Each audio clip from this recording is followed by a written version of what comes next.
গত বছর আলিপুরদুয়ারের হাসিমারা লজে উদ্ধার হয় জম্মুর এক সেনার দেহ। শিলিগুড়িতে কর্মরত ছিলেন ওই সেনা। অমিত সিং এর অস্বাভাবিক মৃত্যুতে জয়গা থানায় মামলা দায়ের করে তার পরিবার। এবার সেই মামলার পরিপ্রেক্ষিতে অর্থাৎ সেনার মৃত্যুতে পুনর্তদন্তের নির্দেশ দিলেন বিচারক। আলিপুরদুয়ার আদালতের বিচারক পুনর্তদন্তের নির্দেশ দিয়েছেন। আরো ডিটেলে জানবো সহকর্মী রাজকুমারের কাছ থেকে। তবে তার আগে আরো একবার আপনাদের জানাই, গত বছর আলিপুরদুয়ারের হাসিমারা লজ, সেখানে উদ্ধার হয় জম্মুর এক সেনার দেহ। শিলিগুড়িতে কর্মরত ছিলেন ওই সেনা অমিত সিং। তার অস্বাভাবিক মৃত্যু, আর তার এই অস্বাভাবিক মৃত্যুতেই জয়গা থানায় মামলা দায়ের করে তার পরিবার। এক কর্নেল ও তার স্ত্রীর বিরুদ্ধে খুনের অভিযোগে মামলা দায়ের করে মৃত সেনার পরিবার। তদন্তে উঠে আসে আত্মঘাতী হয়েছেন অমিত। আদালতে ফের তদন্তের আর্জি জানায় তার পরিবার। আর এই দিনের শুনানিতে আলিপুরদুয়ার আদালত পুনর্তদন্তের নির্দেশ দেন।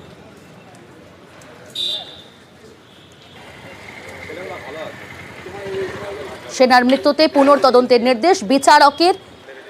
আলিপুরদুয়ার আদালতের বিচারক পুনর্তদন্তের নির্দেশ দিয়েছেন।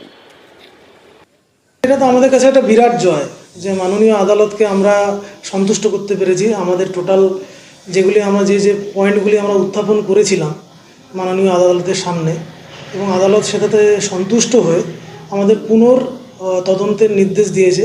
এবং এটা জয়গা থানার ওসির নেতৃত্বে নট লেস দেন এসআই পদমর্যাদার একজন অফিসার, তিনি এই পুনরায় এই তদন্তটা করবেন এবং সাথে উনি এই রিপোর্টটা 25/1/2025 মধ্যে ওনাকে মাননীয় আদালতকে জমা দিতে বলেছে।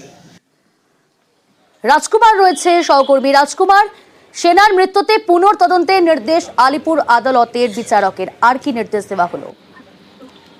দেখো, সেই সঙ্গে বিচারক কিন্তু যেটা নির্দেশ দিয়েছেন সেটা হচ্ছে যে 25শে জানুয়ারি, অর্থাৎ সামনের যে 25শে জানুয়ারি, সেই জানুয়ারির মধ্যে কিন্তু এই তদন্তের রিপোর্ট কিন্তু আদালতে জমা দিতে হবে।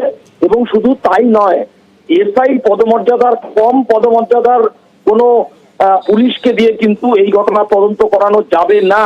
এসআই পদমর্যাদা অথবা তার ঊর্ধ্বতন কোনো কর্তৃপক্ষকে দিয়ে এই তদন্ত করানো করতে হবে, এমনটাই কিন্তু নির্দেশ দিয়েছেন আলিপুরদুয়ারের যে এসিজেএম আদালত, সেই এসিজেএম আদালতের বিচারক।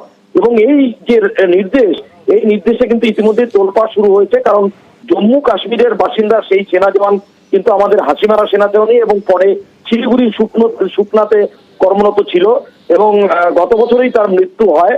তার মৃত্যুর পরে কিন্তু ইতিমধ্যেই তদন্ত প্রক্রিয়া প্রায় শেষ হয়ে গেছিল এবং পুলিশ চার্জশিটও জমা দিয়ে দিয়েছে।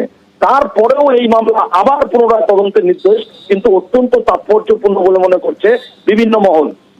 বেশ, সেনার মৃত্যুতে পুনর্তদন্তের নির্দেশ আলিপুরদুয়ার আদালতের বিচারকের।